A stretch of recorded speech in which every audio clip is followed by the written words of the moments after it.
So the final episode of season 3, unsurprisingly, drives home this Dickean, shall we say, or Vedic understanding of time as it is explained in the Damon Eidolon dyad in Peake's book. Now, in the Red Room, Mike is asking Agent Cooper, is it future or is it past? Which to me seems like a direct challenge to our presumptions. The audience is being challenged, the viewer is being challenged about the nature of time and space. So over and over again, in this final episode, what we are being shown are the paradoxical potentialities and branching realities of the infinite and circular nature of time.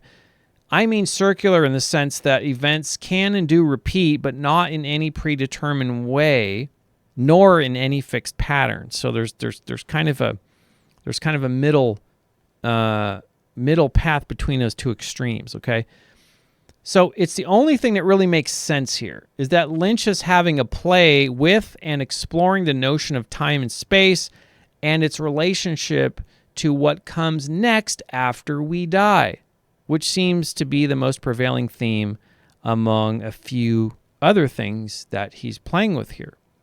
And, you know, this repeating of transmission, conversion, of storage, this process keeps repeating. So it's a clue that time is indeed also repeating, also circular, and that, you know, maybe the silo dies, maybe the body dies, right? But the dweller on the threshold always exists outside of time and space, and then comes into another meat suit through the magic meat door and experiences another life similar to the one before, but different, branching all of these possibilities and potentialities, right? Now, for Lynch, this notion of time may have been artistically influenced by Jean Cocteau.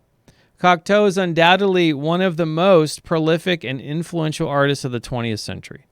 He was a poet who claimed that the entirety of his works, he was a painter, he created mosaics, he wrote books, he created actually a surprising amount of movies that are just amazing.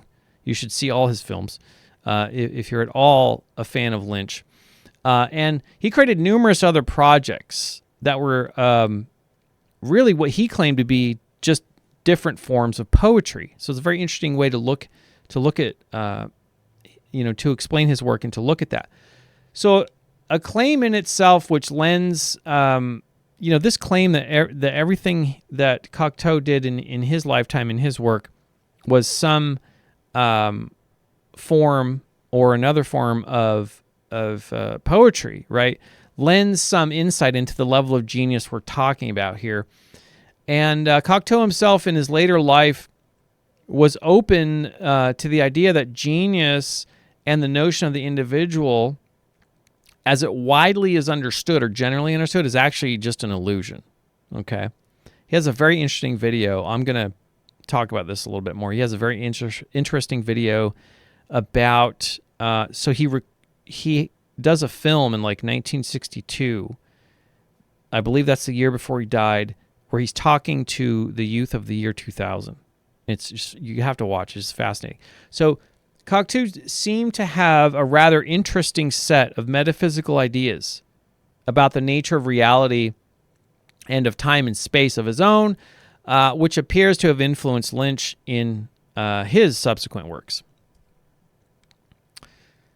But that is just one idea among others or among many. So using Cocteau's film, Orpheus, in comparison to Lynch's work, we're going to see some very interesting concepts in creative inspiration, which feeds back to also Philip K. Dick and Anthony Peake's important research. And the parables between Orpheus and Twin Peaks, especially, I would say, Twin Peaks: The Return and Cocteau's film Orpheus, I mean, they're quite startling and really just undeniable once you see them. And after looking into the work of Jean Cocteau, I discovered in his own words, he makes some direct and downright spooky references to his daemon or hidden self. So in his short film, this is what I was talking about a little bit earlier. In this short film he made in 1962, he intended this message to be for the youth in the year 2000. Cocteau goes into some startling detail, and he's already time traveling with this message, right? It's just, I mean, think about the genius of this man. So he goes into some startling detail about this dualistic sense of himself, right? He talks about a totally timeless character. He talks about, I would go as far as to say, a schizophrenic who inhabits a self more profound than himself, which he doesn't know too well. This idea of schizophrenia also is explored in great detail in Anthony Peake's book, and he makes a very interesting and convincing case for people with temporal lobe epilepsy, migraines, and schizophrenia to do with this idea of this dual self. Okay.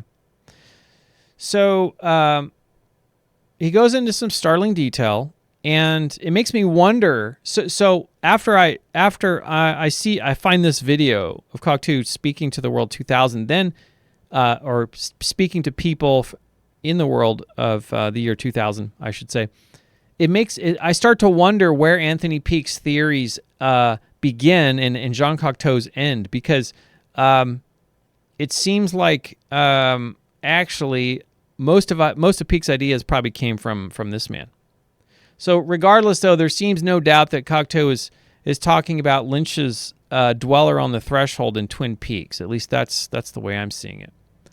Now, Peake's book I cited earlier even includes detailed research into schizophrenia and temporal lobe epilepsy and migraines and that kind of thing, which all seem to be curiously involved with a heightened sense of reality and often occur during encounters with one's daemon, okay, which can sometimes have detrimental effects of their own or be involved in certain signals or messages that can sometimes save the life of the eidolon. Sometimes there's all of these anecdotal stories about someone's life being saved because they get this sense or they actually hear a voice or something and they move out of the way just in time, right?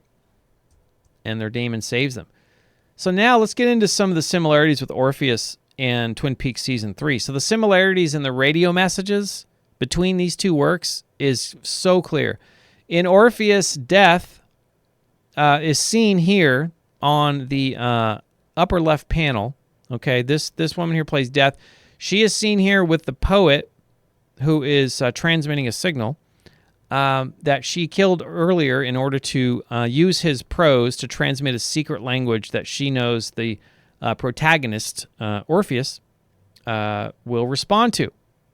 Now, it's an interesting choice that Orpheus is receiving these messages in the car, by the way, from which, riding with Death initially, he first hears these mysterious messages, and he works very hard to try to understand them, to try to decipher the meaning, right?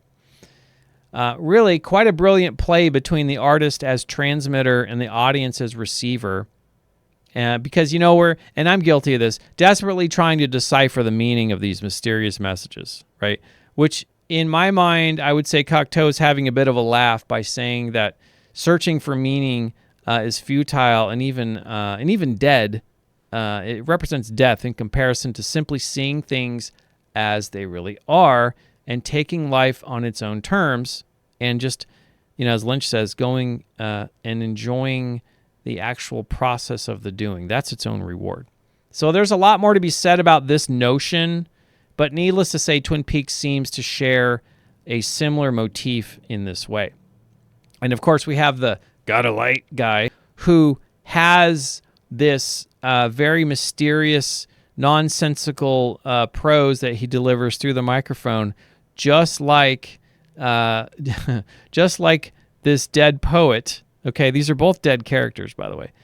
Just like this dead poet who says Jupiter enlightens those who he would destroy, right? And Death is having him just make shit up, and it seems like the exact same thing is happening with God a Light Guy. You know, the horse is the white of the eyes. You know, the well and the water, and he repeats it. And also in Orpheus, I hope you've seen the movie because I'm spoiling the shit out of it. Also in Orpheus, recite. trois fois, and he would say it, 3 times, right? Repeating this mysterious message, right?